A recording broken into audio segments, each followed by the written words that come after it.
Палестина менен Израилдин ортосунда согуш бул дүйнө элинин оор кайгысы. Хамастын жоочуларынын бейгүнөө жөнөкөй адамдарга кол салып өлтүрүүсүн жана аларды барымтага алып кыйноосун сивилдүү коом жана аң сезимдүү адамдар колдобойт деген ишенимдемин. Хамас дүйнөлүк коомчулуктун үнүн угуп, барымтай аткан адамдарды тез арада токтотуп бошотуш керек. Ал эми Израиль армиясынын Хамастын кол сабышына өчөшүп, тынч жарандарды ракета менен аткылап өлтүрүп, шаарларды бомбалап жатышы да адамзатка каршы багытталган кадам болуп саналат. 30 жылдан ашык убакыттан бери Америка башында турган кээ бир дүйнө лидерлери Палестина менен Израиль чатагын чечкиси келбей, кайрадан ырбатып, Палестина элин адамчыдагыс азапка салып келет. Бул кандуу согуштун келип чыгуучу тарыхына кыскача токтолуп кетейин. 1947 жылы 29 ноябрда Палестинаны араб жана еврей мамлекеттери экиге бөлгөн Бириккен Улуттар уюмунун башкы ассамблеясынын 181 резолюциясы кабыл алынган. Мына ушул резолюциянын негизинде 14 май 1948 жылы Израиль мамлекети түзүлүп, ал эми Америка башында турган кээ бир таасирдүү батыш мамлекеттеринин каршы болуп келгендигинин натыйжасында Палестина мамлекети түзүлбөй калган. Палестина менен Израилдин ортосунда көп жылдык согуштук трагедиянын негизги себеби мына ушул. Бириккен Улуттар уюмунун араб мамлекетин түзүүгө жол ачкан резолюциясына карабастан, Палестина мамлекети түзүлбөй калган аз келгенсип, 1948 жылы Израиль Палестина менен айрылышкан согуштун аркасында Палестинага тийиштүү жердин 77% жана Иерусалимдин көпчүлүк бөлүгүн согуштун аркасы менен басып алат.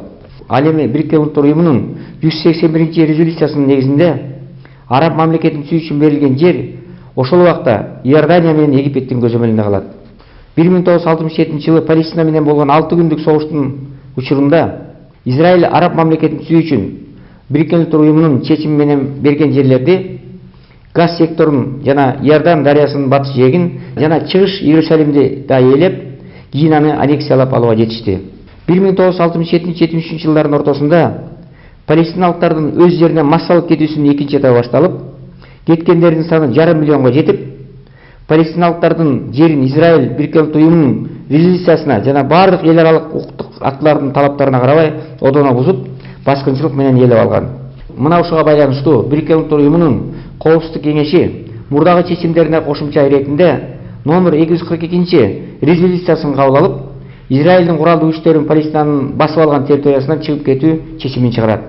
Мындан сырткары 1974 жылы Бириккен Улуттар уюмунун башкы ассамблеясы Палестина элинин өзүн өзү таануу укуктарын, Палестинанын улуттук көз каран эместигин, суверенитетин жана качкындардын кайтарылышын аныктаган чечим кабыл алган.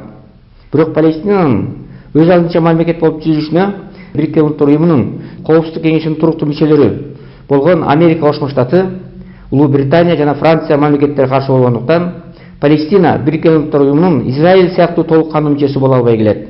Мына кечеги болгон миңдеген адамдардын өлүмүнүн, Хамастын кол сабышынын, эки мамлекеттин көп жылдык бүтпөгөн согушунун негизги күнөөкөрлөрү АКШ, Улуу Британия, Франция, Испания, Норвегия, Швеция жана башка батыш мамлекеттери болуп эсептелет.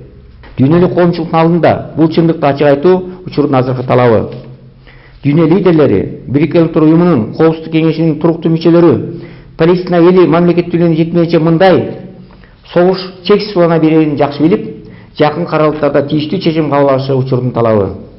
Болбосо жакынкы чыгыш канга бөлөнүп, араб мамлекеттери менен Израилдин ортосунда согуш апогейине жетип, азыркы Хамас жоочуларына Ливандын Хизболлах жоочулары кошулуп, Иран менен катар аларга тыштан колдоо көрсөтүп, жакынкы чыгыштагы согушка Ливан, Иордания, Египет жана башка мусулман мамлекеттери кошулуп кетүү коркунучу күтүлүүдө.